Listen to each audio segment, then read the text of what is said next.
Media, habari yako? Salama niambie. Kwema. Kwema. Bwana hongera kwanza. Nini kimekuleta leo? Nimekuja kushangilia na mashabiki wenzangu wa Arsenal. Ubingwa wa 2025, 2026. Tumekuja kufanya party hapa viwanja vya Posta Kijitonyama. Bwana wewe unaanzaje event kama hizi? Event kama hii ni event ambayo ni kwangu mimi ni kama ya kihistoria kwa sababu haijawahi kutokea hapo kabla, kwa sababu sisi ndani ya miaka 20 hatukuwa na furaha kwa sababu timu yetu ilikuwa haifanyi vizuri, na hasa kwenye masuala ya kuchukua ubingwa tulikuwa na share nafasi ya pili, ya tatu hivi. Kwa hiyo kwa sasa tunaona ni kama tumekuja kuweka historia, kwa sababu historia ya leo inaweza ikawa tamu zaidi baadaye endapo tutachukua ubingwa, kwa sababu tutakuwa kwanza tumechukua ubingwa tukiwa unbeaten kwenye Champions League, na huku tumechukua ubingwa kabla ya mechi moja. Kwa hiyo ni kitu ambacho kwetu sisi ni historia kubwa sana kwenye timu yangu ya Arsenal ambayo naishabikia.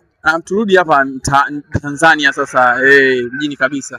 Klabu yako ya Young Africans. Vipi maendeleo yenu kwanza? Maendeleo ni mazuri sana, japokuwa kuna ushindani sasa hivi. Ni kitu ambacho mimi binafsi nilikuwa nakipenda kwa sababu kelele zilikuwa nyingi sana mtaani kwamba Yanga inapendelewa, GSM wanadhamini vilabu vingi, sio hivi na hivi. Kwa sasa namna ambavyo ligi inavyokwenda na ushindani uliopo, wakati mimi nikiwa pale niko juu kwa pointi kwa alama 2, maana yake inaonyesha zaidi shairi kwamba sasa ligi imekuwa, kwa sababu vilabu vyote vinajimudu kwa maana ya financial. Kuna wale wanaosema washabiki wa Simba bado wana imani kuchukua ubingwa mbele yenu. Wanaochukua ubingwa washachukua ubingwa wa muungano, huo ndio size yao, lakini ubingwa wa ligi kuu bado unabaki kwetu sisi, kwa sababu namna ambavyo tulivyo na hizi pointi 2 wanazifidia kutoka wapi? Yaani hilo ndio swala la kujiuliza. Wanautamani kweli ubingwa wanasema Azam yupo pale. Azam ni wao, sisi tushamalizana nao. Wanasema wanaamini Azam, wanamwamini Azam. Ni sawa. Azam anacheza na wao, anacheza na sisi. Anacheza na nyinyi. Yes, kama anacheza na sisi tumejizatiti kwenye mechi zote ambazo tutakwenda kucheza, tutakwenda kushinda mechi zote ili tuweze kutawaza mabingwa mara 5 mfululizo. Maneno yamekuwa mengi kutokana na kauli ya rais wenu aliahidi siku ile ambayo alizindua ile kuingia saini ya juu ya uwanja. Aliahidi kesho ujenzi uanze na akamwita mwanasheria, lakini mpaka leo watu wanasema hawajaona hata grade pale.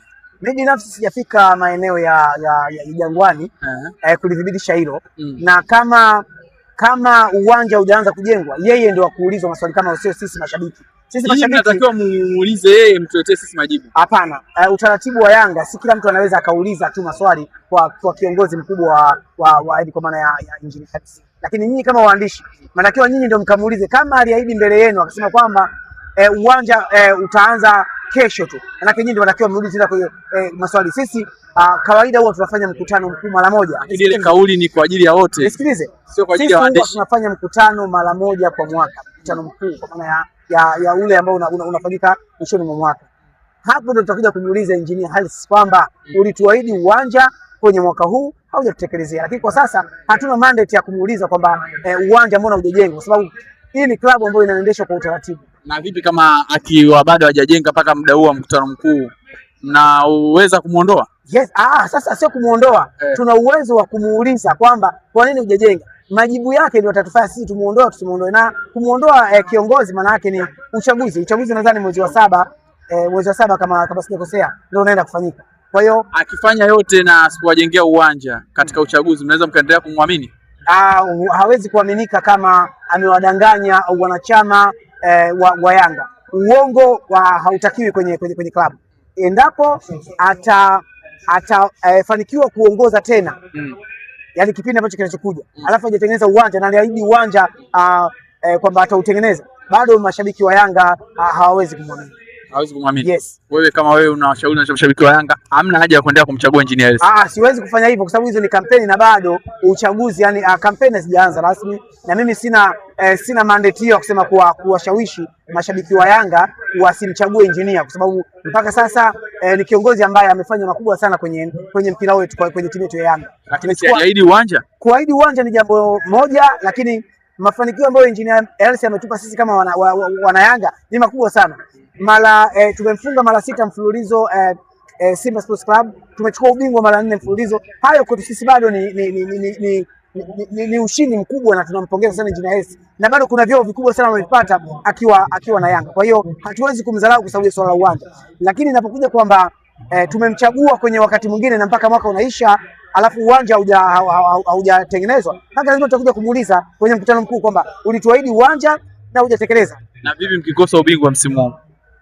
Tukikosa ubingwa tutaona ni kawaida, kwa sababu kupata ubingwa ni swala moja na kuwa na timu nzuri ni swala lingine. Kwa hiyo hatutachukia kwa sababu hatujapata ubingwa.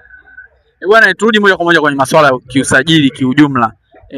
Maneno yamekuwa mengi kipindi cha ujio wa Alan Okello, lakini mpaka hivi sasa mnaelekea katika dirisha kubwa la usajili, japo bado kidogo, ila tetesi chaanza kuvuma. Wewe unadhani pale ndani ya Young Africans wachezaji gani haswa unahisi bwana hawa tunaomba dirisha kubwa wapumzike? Kusema kumwombea mtu apumzike maana tayari unagusa ajira ya mtu moja kwa moja, kitu ambacho sio kizuri. Lakini ninachotamani nyongeza ya wachezaji.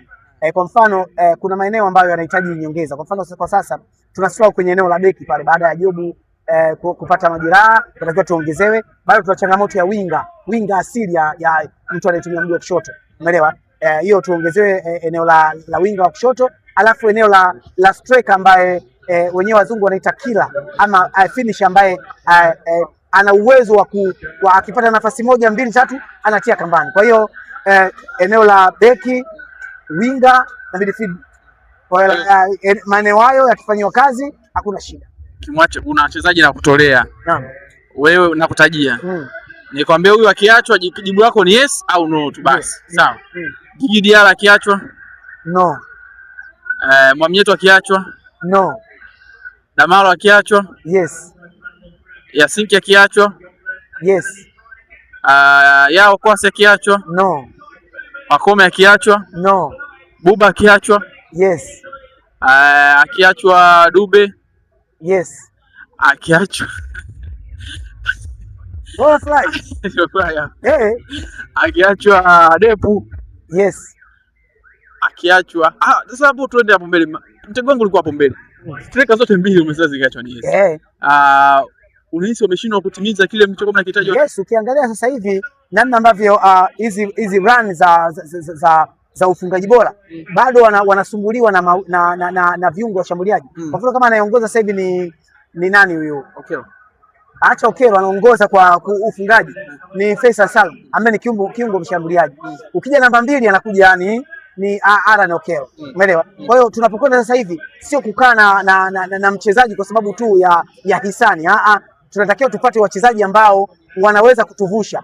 Nimekwambia kwenye ligi hii tushamaliza. Kwenye ligi kuu tushamaliza. Tunachohitaji ni Champions League, kwa maana ya klabu bingwa ya Afrika. Ndio kitu ambacho tunatamani sisi mashabiki wa Yanga. Hii ligi kuu tayari tushachukua mara nyingi sana. Pengine hakuna timu yoyote kwa Tanzania ambayo imefikia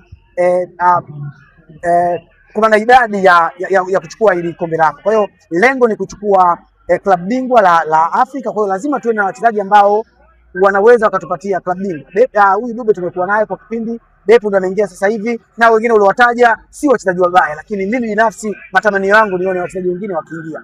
Mchezaji gani unahisi aongezewe mkataba mrefu zaidi? Diarra, alafu na Alan Okello pamoja na nani huyo? Pacome Zouzoua, kwa sababu ni wachezaji ambao ukiwaacha alafu akaenda kwa mpinzani wako ni changamoto kubwa sana.